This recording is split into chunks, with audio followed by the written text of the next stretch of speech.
Hi farmer friends, welcome to the Beezwax monthly video wrap for March 2022. I'm Pasquale Di Maria, founder of Beezwax. Wow, what a hectic last 6 months. I know pharmacists and their staff have been getting absolutely smashed.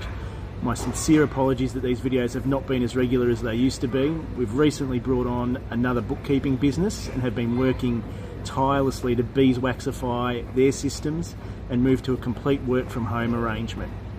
Beezwax now has more than 20 staff members and we look after close to 200 pharmacies.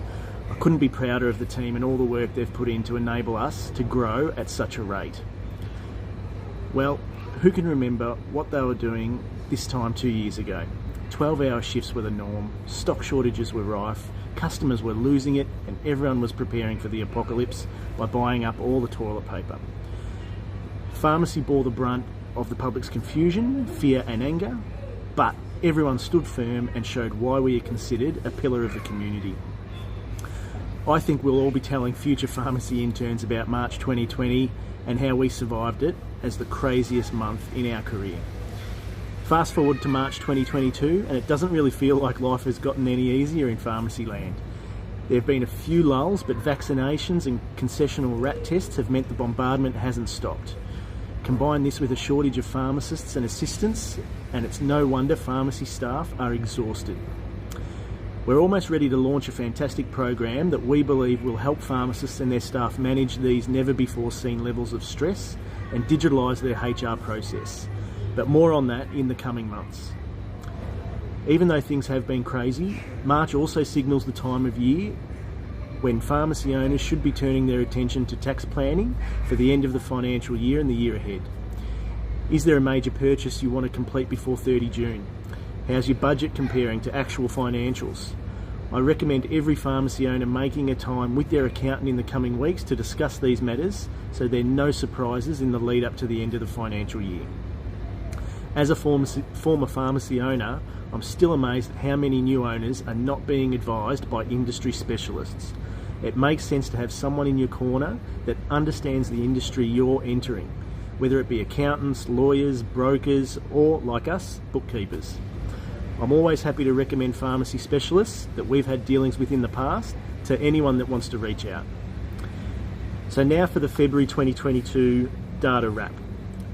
Overall, script numbers have been higher than last year, and with take-up of vaccines and concessional rat tests payments starting to come through, we expect performance to remain strong for at least another few months.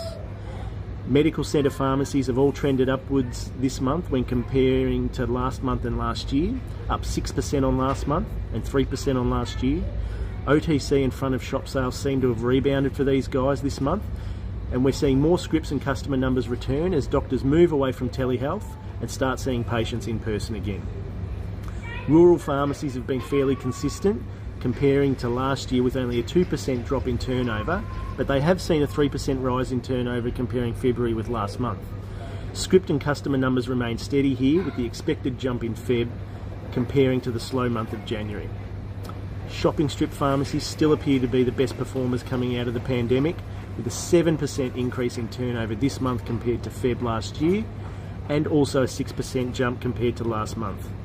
This affirms that strip pharmacies have been able to hold on to the extra foot traffic that visited through the pandemic as everyone shopped closer to home.